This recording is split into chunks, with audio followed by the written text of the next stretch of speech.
A mere 25 years on Earth were enough for Brian Leslie West to establish himself as a snake expert. He would often teach paramedics how to treat snake bites, but in the end, nothing could save him from his already woven destiny, not even his expertise.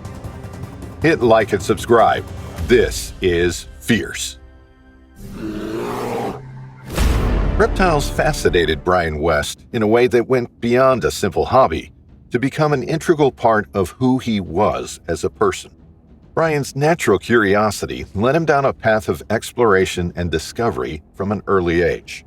Growing up in the charming Maryland town of Emmitsburg, Brian devoted many hours of his childhood to exploring the surrounding area in quest of reptiles, snakes, and other creatures that piqued his curiosity. He became a member of the Western Maryland Herpetological Society, a community of like-minded individuals dedicated to the study and conservation of reptiles and amphibians. For Brian, becoming a member of the Herpetological Society was a life-changing event. It gave him a platform from where he could impart his wisdom and passion to other enthusiasts. In addition to finding mentors who shared his enthusiasm for reptiles, Brian made lifelong friends through the Society's meetings, field trips, and educational initiatives. Brian was a key player in planning educational programs and community outreach events to debunk myths and misconceptions regarding reptiles as an involved member of the Western Maryland Herpetological Society.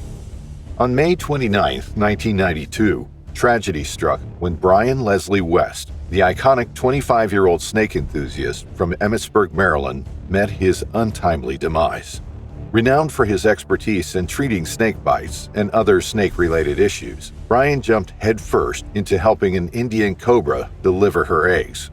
Because Indian cobras rarely mate in captivity, he knew that his job was risky, but ultimately extremely important for the well-being of the snake and its eggs. Brian used to always put the animal's well-being over his, but this time, it cost him greatly. An Indian cobra laying her eggs doesn't happen that often, especially when the snake grows in captivity. During a moment of weakness, Brian's life took a fatal turn. While the snake was lying on the ground, Brian decided to get up suddenly, thinking it was dead. It wasn't too far-fetched, as a similar experience in the past resulted in the snake's death. As he moved his body, Brian unconsciously left his guard down, and in that second-long moment of distraction, when he took his eyes off the cobra, the snake aimed for his foot in a painful grasp that could have meant only one thing: a deep, ferocious bite. Following the deadly encounter, Brian bravely attempted to reduce the danger by instructing his companions to secure the snake to prevent further harm. "It bit me on the foot. We've got to catch the animal and put it in the cage before the paramedics get here, so no one else gets hurt," he urged one of his friends who was present at the scene.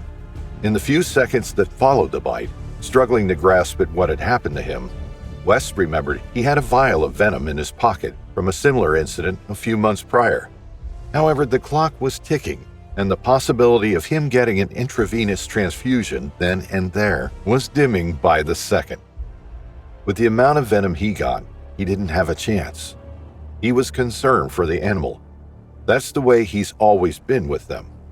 They were one of his great loves. If he had survived, he'd have gone back and tried the same thing tomorrow. Brian's father, Larry West, said.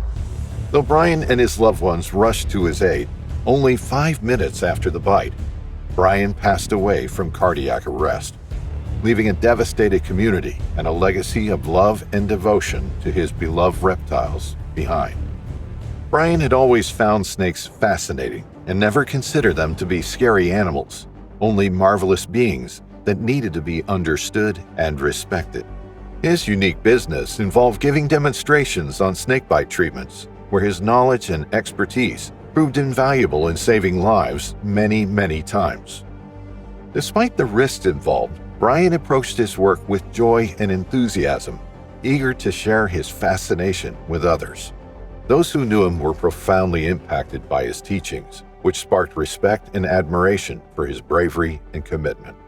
Unfortunately, Brian's death was ultimately caused by this very passion, an irony only fate could have created.